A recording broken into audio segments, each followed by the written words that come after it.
चरम तीर्थंकर श्रमण भगवान महावीर स्वामी जी के चरणों में कोटिशः वंदन।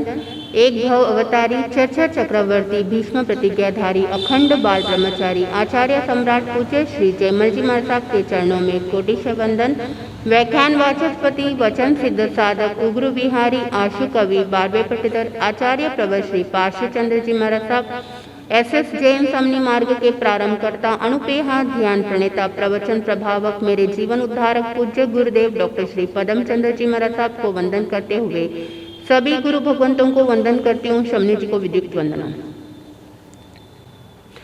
धन्य विजय घोष मुनि जय घोष बल श्री गर्गाचार्य पौंच्याच श्री उत्तराध्ययन जिनवर करिया बखान शुद्ध मन से ध्याओ मन में धीरज आन। गुरुदेव की आज्ञा से आत्मबंधु। एक पोता अपने दादाजी के साथ में नदी के किनारे जाता है।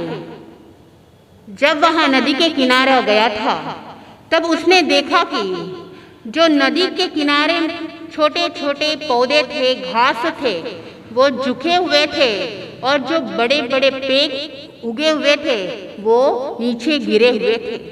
तब वहाँ पोता ने दादाजी को पूछा, क्या बात है दादाजी, ये ऐसा क्यों है?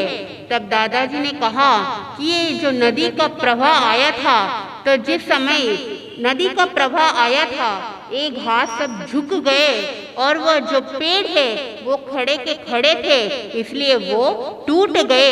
बंधुओं, जो झुकता है वो टिक जाता है, लेकिन जो अखड़ा रहता है वो उखड़ जाता है। ज्ञानी जन ने कहा कि ये जो विनय है, विनय सभी धर्मों का मूल बताया है, वह दरवाजा है। किसी को अगर महल में प्रवेश करना अगर दरवाजा नहीं रहेगा तो वो प्रवेश भी नहीं कर सकता है। ठीक उसी प्रकार मोक्ष में प्रवेश करना है, यानी मोक्ष में जाना है, उसके लिए दरवाजा बताया है विनय। बंधुओं, वैसे विनय के दो भेद बताए हैं, एक लौकिक विनय और एक लोकोत्तर विनय। लौकिक विनय के अंदर काम विनय, भय विनय, अर्थ विनय और लोकोपचार विनय, ये जो चार बताए गए हैं लौकिक के अंदर ये लोक व्यवहार है। यहाँ पर धर्म नहीं मानना, ये सिर्फ व्यवहार के रूप में। जैसे कि अर्थ विनय के अंदर कोई व्यक्ति दुकान में बैठता है तो वह अर्थ के लिए, पैसे के लिए वह सामने विनम्र की भावना लेकर आएगा और जो कस्टमर रहेगा उसके प्रति अच्छी भावना लेकर आएगा, क्योंकि उसको पता है अगर मैं भावना अच्छी रखूंगा, विनम्र की भावना रखूंगा तो वह कस्टमर टिके रहेंगे और उसको फायदा होगा। बंधुओं, एक भय के कारण से वह झुक जाता है, कहीं कुछ हो ना जाए। राजा अगर कोई दंडित नहीं करते, इसके लिए वो राजा के सामने झुक जाता है। ये सारी चीजें क्या है? लौकिक विनय है। वह काम पूरा होने के लिए खुद का कोई काम रुका हुआ है, कुछ अड़चन आ रही है तो वह क्या करेगा? आगे झुकेगा, विनम्र बन जाएगा। ये सारा लोकोपचार है, ये धर्म नहीं है। और जो दूसरा बताया लोकोत्तर विनय, जो मोक्ष विनय बताए हैं वो धर्म के लिए है। बंधुओं, चारित्र विनय, ज्ञान विनय, दर्शन विनय, तप विनय और उपचार विनय, ये जो 5 बताए हैं ये लोकोत्तर विनय है। यानी लोकोत्तर मोक्ष के लिए साधक प्रयत्न करता है, प्रयास करता है। बंधुओं, जो विनय है यानी कर्म मल को विलीन करना विनय है। अपने ये औपचारिक मात्र नहीं है, आंतरिक परिवर्तन करना विनय है। जो साधक खुद के अहम को नष्ट करता है वह विनय है। विनय केवल तन को सुखाना ही नहीं, अपने भीतर रहे हुए अहंकार को नष्ट करना सच्चा तप बताया है। बंधुओं, ये जो विनय हर एक साधक के अंदर आ जाता है तो साधक ज्ञान को भी प्राप्त कर सकता है, आगे दर्शन चारित्र हर चीज को प्राप्त कर सकता है। ये आगे जो आप बड़ी साधु वंदना की कड़ी सुन रहे हो, कड़ी के दूसरी पंक्ति के अंदर बताया श्री गर्गाचार्य। बंधुओं, वह गर्गाचार्य उत्तरायण सूत्र के 27वें अध्ययन के अंदर बताया है। कलुंकिया नामक 27वें अध्ययन के अंदर गर्गाचार्य आचार्य प्रवर का वर्णन मिलता है। वो गर्ग गोत्र से है, इसलिए उनको गर्गाचार्य बताया है। बंधुओं, वह गर्गाचार्य सर्वशास्त्र में निपुण थे और अपने उपदेशों से जीवों को धर्म में स्थिर रखने वाले वो स्थवीर मुनि थे। बंधुओं, गर्गाचार्य के बहुत सारे शिष्य थे, लेकिन वो सारे शिष्य विनीत नहीं अविनीत थे। बंधुओं, जो साधक गुरु के प्रति विनय की भावना रखता है, आदर सम्मान सत्कार करता है, तो वहाँ पर दुखों से मुक्त होकर जन्म मरण के दुखों से भी वहाँ मुक्त हो सकता है। गर्गाचार्य के शिष्य सारे अविनीत थे, कुछ वहाँ पर रिद्धि अहंकार में डूबे हुए थे। उनको ऐसा लगता था, वो अपने आप को समझते थे कि मेरे श्रावक धनाढ़िया है, करोड़पति है, और जो नगर श्रेष्ठी है वो मेरे भक्त है और मेरे पास उत्तम वस्त्र और पात्र है। बंधुओं, कुछ शिष्य के अंदर वो भावना थी, वहाँ रस लोलुपता थे। जो भी सरस स्वादिष्ट भोजन लेकर आते वो स्वयं सेवन कर लेते थे। वो अन्य साधु को नहीं देते, ना रुग्ण साधु को, और ना वह स्वयं तप करते थे। जो भी भोजन आता उस रस का गर्व था कि जो सरस भोजन मिलता है, बहुत अच्छा भोजन मिलता है।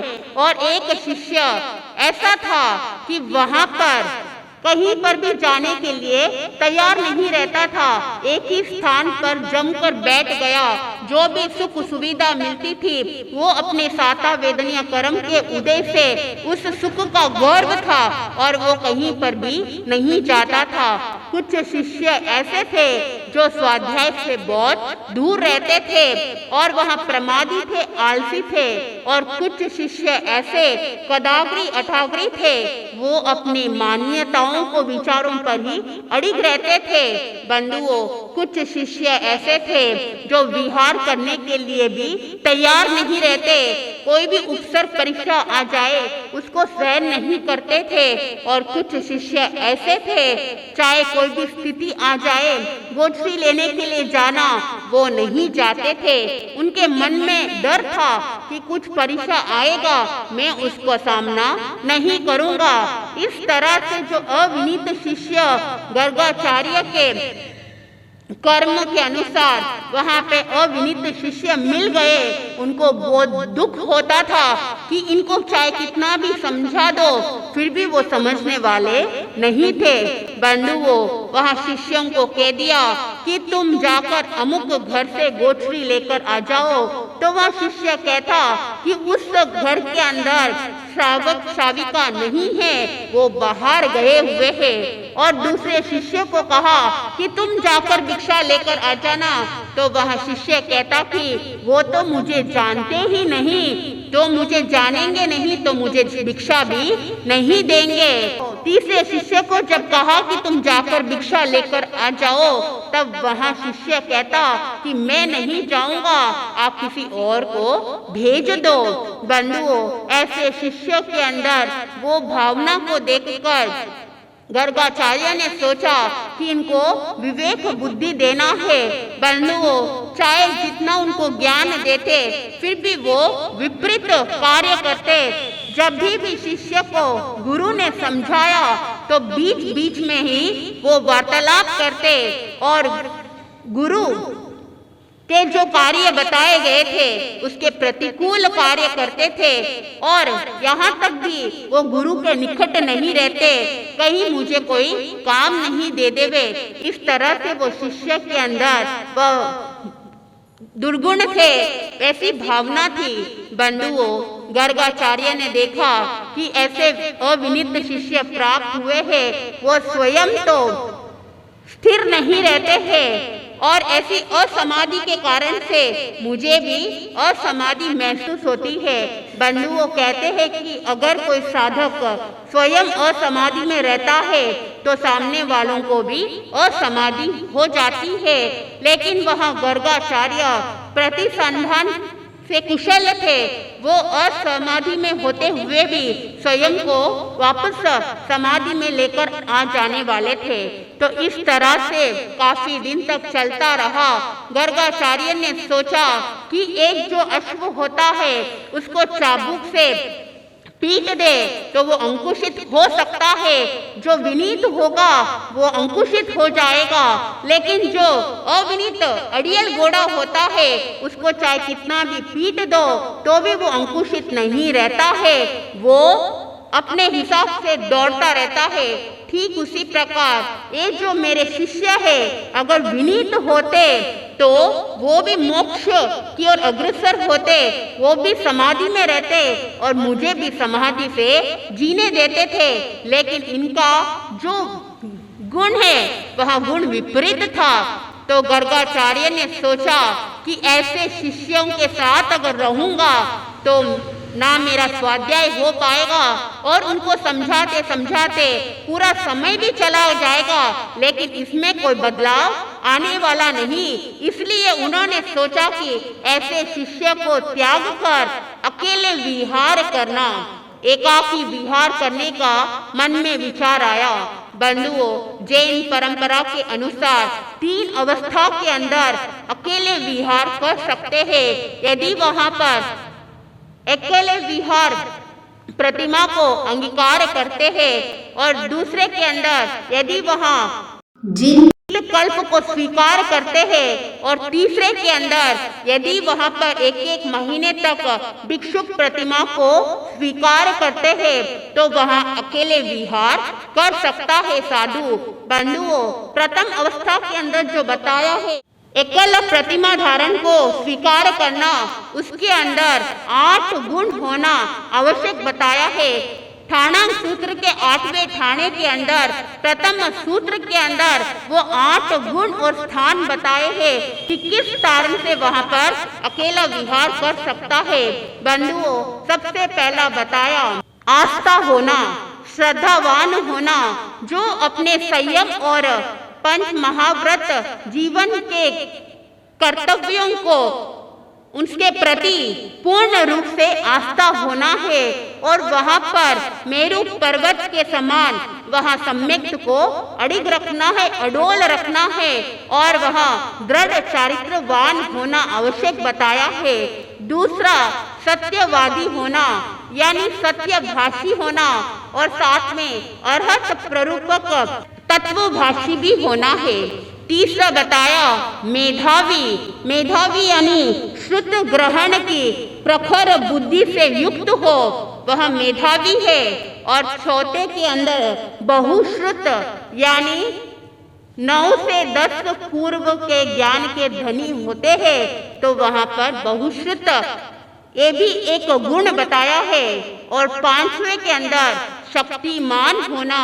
बंधुओं, शक्तिमान के अंदर 5 चीजें बताई है। एक है तपस्या तुला, दूसरे के अंदर सत्व तुला बताया, तीसरा सूत्र, चौथा बल और 5वां एकत्व। ये 5 तुला जो साधक अपने आप को तोल सकता है। सबसे पहला बताया है तपस्या। तपस्या के अंदर वहां पर 6 महीने तक भूखा रहे, वहां उससे पराजित नहीं होवे। और दूसरे के अंदर सत्व तुला बताया। सत्व तुला यानी भय और निद्रा को जीतने वाला। अब एक किस तरह से पहली अवस्था के अंदर जो साधु भीतर उपाश्रय के अंदर सभी साधु सोने के बाद वह पूरी रात कायोत्सर करना, दूसरे उपाश्रय के बाहर पूरी रात कायोत्सर करना और तीसरे के अंदर चौराहे रास्ते पर, चौथे के अंदर शून्य गृह के अंदर वहां पर पूरी रात कायोत्सर करना। और शमशान के अंदर। ये 5 तुला बताए हैं। ये जो 5 तुला है, जिन कल्प मुनि को भी इसको स्वीकार करना बताया है। और छठे के अंदर बताया अल्पाधिकरण। अल्पाधिकरण यानी साधक को उपशांत कलह की उदीना कर लेनी चाहिए तथा नए कलहों का उद्भावक नहीं होना चाहिए। 7वें के अंदर कहा गया द्युतिमान। द्युतिमान के अंदर रति अरति, चाहे कोई भी परिस्थिति आ जाए, वहाँ समता की भावना रखना और अनुकूल प्रतिकूल के अंदर भी वहाँ शांत रहना है, धैर्यवान होना है। 8वें के अंदर कहा गया वीर्य संपन्न होना। बंधुओं, ये जो साधना के लिए वो आगे बढ़ता है तो उसके अंदर प्रसन्नता पूर्वक वह साधना को करना है। तो जो एकल विहारी होते हैं उसके अंदर ये 8 गुण होना अति आवश्यक बताया है। वह मुनि गर्गाचार्य इन 8 गुणों से युक्त थे। वो एकल विहारी में सामर्थ्य थे, तो उन्होंने एकल विहारी के अंदर विहार करते गए, आभ्यंतर और बाह्य तपस्या करने लग गए और वहाँ करते करते उत्कृष्ट साधना आराधना करते हुए मुक्ति को प्राप्त कर लिया, मोक्षगामी बन गए हैं। बंधुओं, जो ऐसे गर्गाचार्य मुनि है, ये 25वें कड़ी के अंदर बड़ी साधु वंदना के अंदर बताए हैं। तो ऐसे चारित्र महान आत्माओं का अगर गुणगान करते हैं तो ज्ञानी जन ने कहा कि भीतर से विनय के गुण प्रकट होते हैं। बंधुओं, ये सारे उत्तराधीन सूत्र के अंदर वर्णन मिलता है। और जो कड़ी बताई 26 के अंदर श्री उत्तराधीन माँ जिनवर करिया बखान, शुद्ध मन से ध्याओ मन में धीरज आन, यानी शुद्ध मन से उनको ध्याना है, उनका ध्यान करना है और मन में संतोष लेकर आना है, धीरज लेकर आना है, धैर्य लेकर आना है। जो साधक इन सारी चीजों को लेकर आता है तो वो भी इन चारित्र आत्माओं की तरह एक दिन स्वयं कर्म को हल्का करके मोक्षगामी बन सकता है। बंधुओं, वह गर्गाचार्य को अकेले विहार करने की यह स्थिति आई क्योंकि उनके शिष्य सारे विनीत नहीं थे और एक केवल आध्यात्मिक क्षेत्र के अंदर ही नहीं, ज्ञानी जन ने कहा है कि व्यवहारिक क्षेत्र के अंदर भी वहाँ पर विनीत की भावना लेकर आना, विनय की भावना लेकर आना है माता पिता के प्रति। एक शिष्टाचार के रूप में एक जो स्टूडेंट होता है वो टीचर के प्रति भी वहाँ विनय की भावना लेकर आता है, लेकिन वह भाव सच्चे होना चाहिए। ऐसा नहीं मुझे इस व्यक्ति से काम निकालना है इसलिए मैं सामने हूँ तब तक वैसी भावना रखूं और पीछे वापस उन्हीं की बुराइयां करूं, ऐसी भावना कदाचित नहीं आना चाहिए। इसलिए ज्ञानी जन ने विनय को बहुत महत्वपूर्ण दिया है। बड़ी साधु वंदना के जो प्रारंभ कड़ी होती है वहां पर भी सबसे पहले नमो शब्द बताया, यानी विनय से ही कार्य प्रारंभ किया गया। नमो यानी नमन करना, नमो यानी नमना, विनय भाव लेकर आना है। जो साधक अपने जीवन के अंदर इस तरह से विनय की भावना लेकर आएगा, यानी वो झुकेगा, तो वहाँ पर सब कुछ प्राप्त कर सकता है। और जो झुकता है वो टिकता है, और अगर अखड़ा हुआ रहता है वो उखड़ा हुआ रहता है। तो ज्ञानी जन ने कहा है कि इस तरह से विनय के गुण को जीवन में लेकर आओगे तो आपको आनंद की प्राप्ति होगी। आगे की कड़ी के अंदर आचार्य सम्राट पूज्य श्री जयमल जी महाराज साहब ने क्या भाव बताए हैं, जैसे जैसे आप सुनोगे आपको आनंद की प्राप्ति होगी। बंधुओं, आचार्य श्री जयमल जी महाराज साहब ने एक बड़ी साधु वंदना की काव्य की रचना की है और वह स्वयं विनयवान थे। उनके अंदर सारे विनय के गुण थे। गुरु के प्रति वो आदर की भावना, आराधना जो भी करते वहां पर सच्चे दिल से करते थे।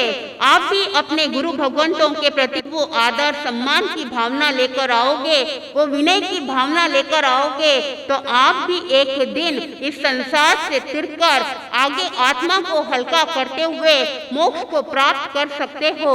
मैं अपने शब्दों को यहीं पर विराम देती हूँ।